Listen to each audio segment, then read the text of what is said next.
आज black and white की शुरुआत हम उस खबर से करेंगे जो कश्मीर की अलगाववादी ताकतों, आतंकवादियों और पाकिस्तान को बहुत चुभ रही है, क्योंकि कश्मीर को 3 दशकों के बाद सिनेमा वाली आजादी मिली है। सोचिए, हम आजाद तो 1947 में ही हो गए थे, लेकिन कई चीजों में हमें अभी तक आजादी नहीं मिली। 1990 के बाद आज श्रीनगर में पहले मल्टीप्लेक्स का उद्घाटन किया गया है, पहले सिनेमा हॉल का उद्घाटन किया गया है 1990 के बाद। और इस दौरान जम्मू कश्मीर के उपराज्यपाल मनोज सिन्हा भी वहां पर मौजूद रहे। कि आज कश्मीर में सिनेमा हॉल्स तो खुल गए, लेकिन हिजाब और बुर्के को लेकर जो कट्टरपंथी सोच आतंकवादियों ने कश्मीर पर थोपी थी, आज वो सोच कश्मीर से कर्नाटक और केरल तक पहुंच चुकी है। यह असल में हमारे देश की कट्टरपंथी ताकतों का एक ऐसा मॉडल है जिसमें वो हर मुद्दे को और हर व्यवस्था को संवैधानिक रूप देने की कोशिश करते हैं। और यह मॉडल बिल्कुल स्पष्ट है, जैसे हिजाब की मांग को लेकर देश भर में विरोध प्रदर्शन करना, कश्मीर में इस्लाम धर्म के नाम पर सिनेमा हॉल्स को बंद कर देना, नागरिकता संशोधन कानून जैसे मुद्दों पर शाहीन बाग जैसे बड़े आंदोलन कराना, याकूब मेमन जैसे आतंकवादी की फांसी को टालने के लिए आधी रात पर सुप्रीम कोर्ट पहुंच जाना। यानी ये लोग हर चीज को एक तरह से संवैधानिक बनाने की कोशिश कर रहे हैं। वरना आप खुद सोचिए, कश्मीर में 32 वर्षों तक सिनेमा हॉल्स बंद रहे, और लेकिन इन पर कभी भी हमारे देश में किसी ने सवाल नहीं उठाया। एक बड़ा सवाल यह है, हिजाब पर लोग सुप्रीम कोर्ट जा रहे हैं, नया नागरिकता कानून आया उस पर सुप्रीम कोर्ट चले जाते हैं, और तमाम तरह के मुद्दों पर सुप्रीम कोर्ट चले जाते हैं, लेकिन इन थिएटर्स को खोलने के मामले में कभी ना तो कोई अदालत गया, ना सुप्रीम कोर्ट गया, ना किसी ने कोई मांग उठाई, और लोगों ने इसे नॉर्मल मान लिया। यानी ये एक नया नॉर्मल मान लिया गया, जैसे अंग्रेजी में कहते हैं कि ये this was a new normal. लोगों को लगने लगा कि यही हमारा जीवन है और यही सही है। आज सुप्रीम कोर्ट में सुनवाई के दौरान हिजाब के पक्षकारों ने एक दलील दी है, और आप भी सुनिए, आप हैरान हो जाएंगे। उस दलील में उन्होंने कहा है कि हिजाब असल में मुस्लिम महिलाओं की गरिमा और उनकी मर्यादा से जुड़ा हुआ है, और जब मुस्लिम छात्राएं और महिलाएं हिजाब पहनती हैं तो इस दौरान वो खुद की गरिमा और मर्यादा का पालन कर रही होती हैं। और ये ठीक वैसा ही है जैसे हिंदू धर्म में महिलाएं साड़ी से अपना सिर ढकती हैं, और उसमें कहा गया है कि यह महिलाओं की मर्यादा से जुड़ा हुआ है। यानी एक तरीके से सुप्रीम कोर्ट में आज जो लोग कह रहे हैं वो ये कि हमारे देश में जितनी ऐसी महिलाएं हैं जो अपना सिर नहीं ढकती, चाहे वो हिंदू हो या मुसलमान हो, ऐसी महिलाएं जो साड़ी से अपना सिर नहीं ढक रही हैं, और ऐसी महिलाएं जो हिजाब से अपना सिर नहीं ढक रही हैं, वो अमर्यादित हैं, वो मर्यादा के बाहर हैं। क्या सुप्रीम कोर्ट में यह बताने की कोशिश हो रही है? दरअसल इस्लाम धर्म की उत्पत्ति सऊदी अरब के मक्का में हुई, जो अरब के क्षेत्र में आता है, और अरब क्षेत्र का मतलब उस इलाके से है जहां दूर दूर तक रेगिस्तानी इलाके हैं, और यहां भारत जैसे देशों की तरह खेती बाड़ी नहीं होती, कृषि नहीं होती, पेड़ पौधे भी नहीं होते।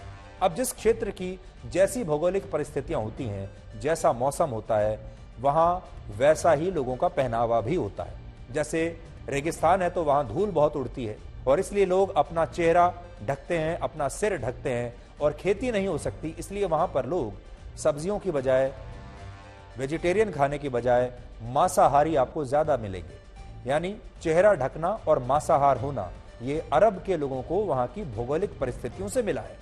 और जब वहां इस्लाम धर्म की उत्पत्ति हुई तो लोगों ने इसे इस्लाम धर्म का हिस्सा मान लिया, जबकि यह सब तो इस्लाम से पहले से हो रहा था। आज इस पर सुप्रीम कोर्ट में कर्नाटक की सरकार ने यह बताया है कि मुस्लिम छात्राएं जो हिजाब की मांग कर रही हैं, वो छात्राएं असल में पीएफआई नाम के एक इस्लामिक संगठन से प्रभावित हैं। पीएफआई आपको याद होगा वही संगठन है जिस पर 2020 में दिल्ली में दंगे कराने और शाहीन बाग के आंदोलन को फंडिंग करने के आरोप लग चुके हैं। कर्नाटक सरकार का कहना है कि वर्ष 2021 से पहले राज्य के स्कूलों में हिजाब की मांग को लेकर कभी कोई विवाद नहीं था, लेकिन इसके बाद इस इस्लामिक संगठन ने एक पूरा की पूरा आंदोलन रातों रात खड़ा कर दिया और मुस्लिम छात्राओं को प्रभावित करके उन्हें सुप्रीम कोर्ट में इस मुद्दे पर मुकदमा लड़ने की सलाह दी। और आज देखिए कि यह मामला सुप्रीम कोर्ट में है। अब आप सोचिए, हमारे देश के दुर्भाग्य देखिए कि हमारे देश में आतंकवादी तो 32 साल तक सिनेमा हॉल को प्रतिबंधित कर सकते हैं, लेकिन आज हम ऐसी संस्थाओं पर प्रतिबंध लगाने में हमें परेशानी होती है, जबकि हमारे पास संविधान है, हमारे पास सरकार भी है, संसद भी है और तमाम संवैधानिक ताकत भी है। आज नेशनल इन्वेस्टिगेशन एजेंसी यानी एनआईए ने इसी संगठन की एक बहुत बड़ी साजिश का खुलासा किया है। एनआईए ने पिछले दिनों हैदराबाद से पीएफआई के 4 सदस्यों को गिरफ्तार किया था और अब यह पता चला है कि ये 4 सदस्य हैदराबाद में मुस्लिम युवाओं को मार्शल आर्ट्स की ट्रेनिंग देने के लिए अपने पास बुलाते थे। जब इन्हें गिरफ्तार किया गया तो इन्होंने बताया कि हम तो मार्शल आर्ट्स की ट्रेनिंग देते हैं, लेकिन अब आरोप यह है कि ये लोग मार्शल आर्ट्स की जगह लोगों को यह सिखाते थे कि कैसे लोगों का सिर तन से जुदा किया जाता है। ये ट्रेनिंग मार्शल आर्ट्स की नहीं देते थे, ये अपने कार्यकर्ताओं को सिर तन से जुदा करने की ट्रेनिंग दिया करते थे। और एनआईए ने ये सारी बातों का जिक्र अपनी रिमांड की अर्जी में किया है, जो इन आरोपियों के लिए अदालत में दाखिल हुई है। ये हम नहीं कह रहे, ये एनआईए कह रहा है कि ये जो लोग हैं किसी भी रूप में समाज में आजकल ये फैले हुए हैं। अब हम आपको ये बताएंगे कि उत्तर प्रदेश के सहारनपुर में युवा कबड्डी खिलाड़ियों का किस तरह से घोर अपमान हुआ है। ये महिला खिलाड़ी थी और इन महिला खिलाड़ियों के खाने का पूरा इंतजाम एक डाइनिंग हॉल में नहीं किया गया, किसी कमरे में नहीं किया गया, एक टॉयलेट में किया गया था। और यह खाना इतना बुरा था कि आप शायद खाना तो दूर उसकी तरफ देखना भी नहीं चाहेंगे। सहारनपुर की यह खबर है, जहां 16 सितंबर से 18 सितंबर के बीच महिला कबड्डी की एक सब जूनियर प्रतियोगिता का आयोजन किया गया था। और यह एक राज्य स्तर की बड़ी प्रतियोगिता थी, जिसमें महिला कबड्डी की कुल 18 टीमों ने हिस्सा लिया और कुल मिलाकर 300 महिला खिलाड़ी अपने कोच और स्टाफ के साथ इस प्रतियोगिता में शामिल होने के लिए सहारनपुर के इस स्टेडियम में आई थी।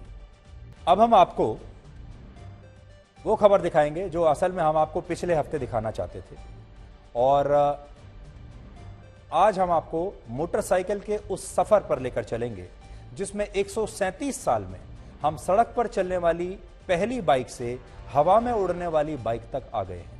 उस बाइक को लोगों के सामने पेश किया गया और लोग हैरान रह गए जब उन्होंने इस उड़ने वाली बाइक को देखा।